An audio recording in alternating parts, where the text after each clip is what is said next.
And tonight on the Daily Wrap, as Donald Trump continues to surge in the polls, Rand Paul says it's all because of the media. Do you know what the difference between a Democrat and a socialist is? Don't feel bad if you don't, because Debbie Wasserman Schultz, she don't know either. And our cameras hit the streets of New York City to find out if President Obama could win in 2016. This is the Daily Wrap, live from New York City.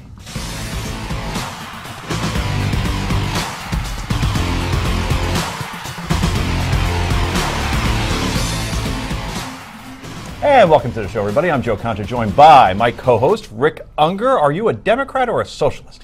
Boy, you know, we're going to talk about that, and I am very much a Democrat, not a socialist. And while the chairwoman of the DNC apparently doesn't know the difference, which is a little bit disturbing, I do. Okay, great. That's going to be a fun conversation. And two, the Democrat's right. She is the founder and executive director of the Accountability Project and the host of, you'll never guess, the Accountability Podcast. Naomi Coast is here. How are you? I'm great. I'm back. Yeah, you look I actually slept in the studio, and I snuck in here. That was you. Yeah. I thought that was you. Well, you clean up nice. Thank God for that. Finally, he's the former FBI special agent, a former Navy SEAL, and currently the president of Continued Services. Jonathan Gilliam, enjoying his Irish coffee tonight. Okay. Well, you told Gilliam he could do comedy. What's up? He's outstanding. Let's get right to the Daily Download.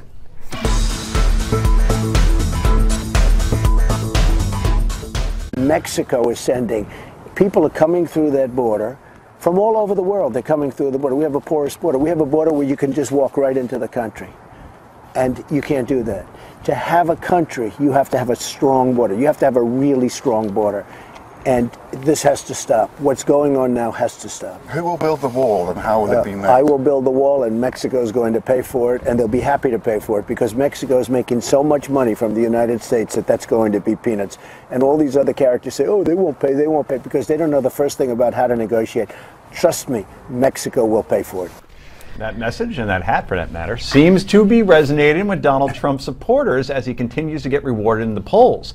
In the latest of Republican voters in Iowa, the Apprentice star is crushing the competition with a 15-point lead over Governor Scott Walker and a 20-point lead over Governor Bush. That's in Iowa. Rick, are you surprised by this latest poll? I thought that was Walker's to lose. Exactly. I mean, the Iowa poll is truly astounding. Of everything that we've been talking about and everything that we've been seeing in the various polls, I never thought we would see that. And for him to jump out at that kind of a lead, boy, this is the real deal. It's as profoundly disturbing as that may be.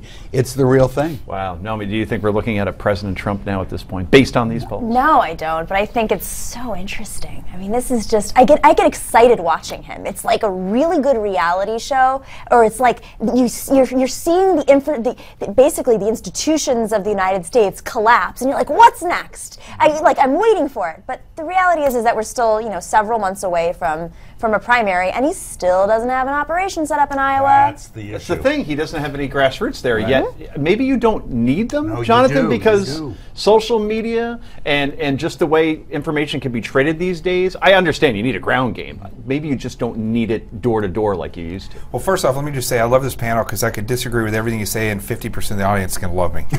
So that's awesome. Oh no, more than that. More than that, probably. Trust me. Panel. 55. So.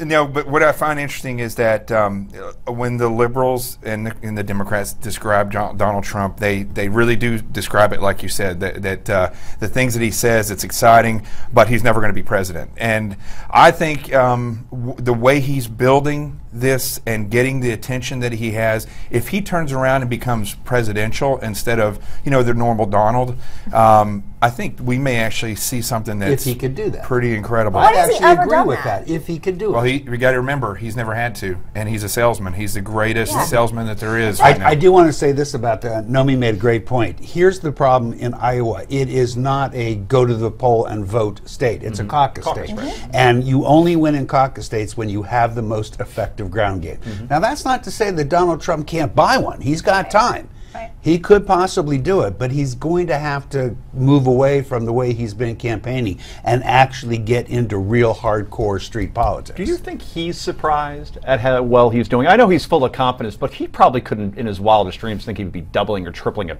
Jeb Bush at this point. If it were an ordinary human being with a less inflated sense of self, I'd say he'd be surprised. I don't know about Trump. Well, as Trump continues to surge, some of the competition is getting a little testy.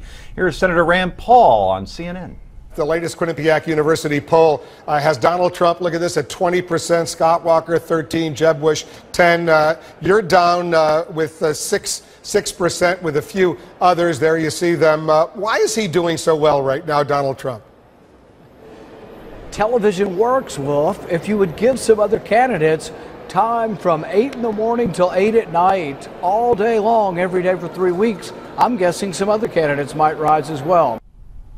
You think he's got a point, Rick Unger? I do. You know, this has been the largest grant of free political advertising that I have ever come close to seeing in my life. As you know, I've been around since Lincoln. It's astounding how much it has to add up to hundreds of millions of dollars of free time. You're a young guy. You've been around since Lincoln Chafee, not Abraham. Well, yeah. let that be known.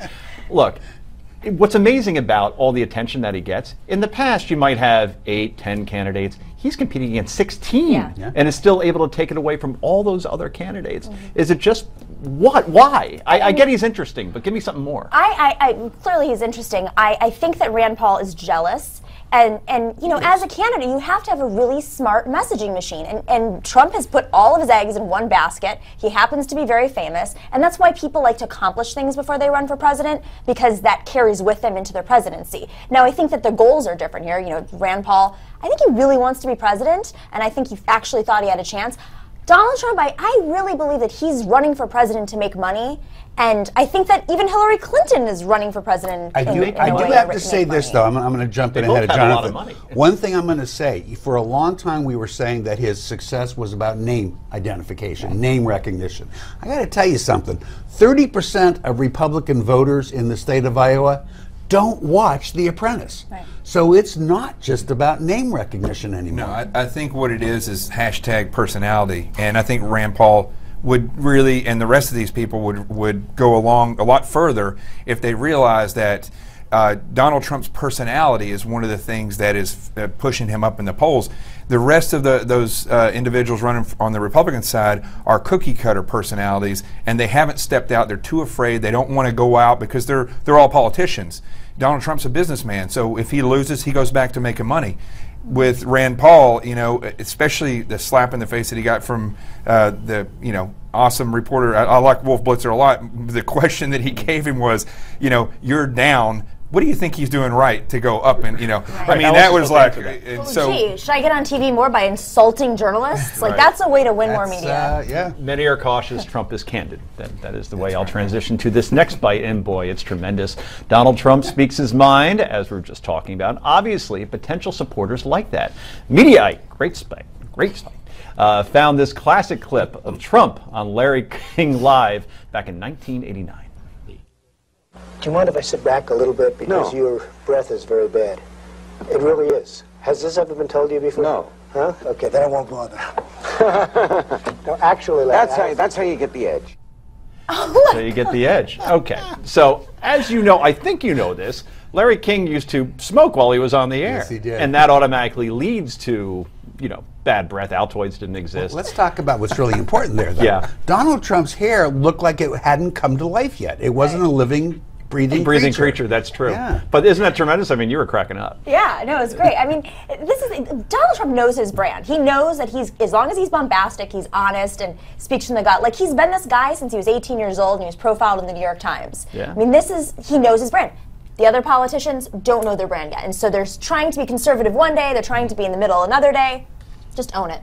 Well, I have a feeling we'll be talking about this perhaps on Monday and in other shows moving forward. You think? I think so. The Trump's going to stick guess, around? Just a guess.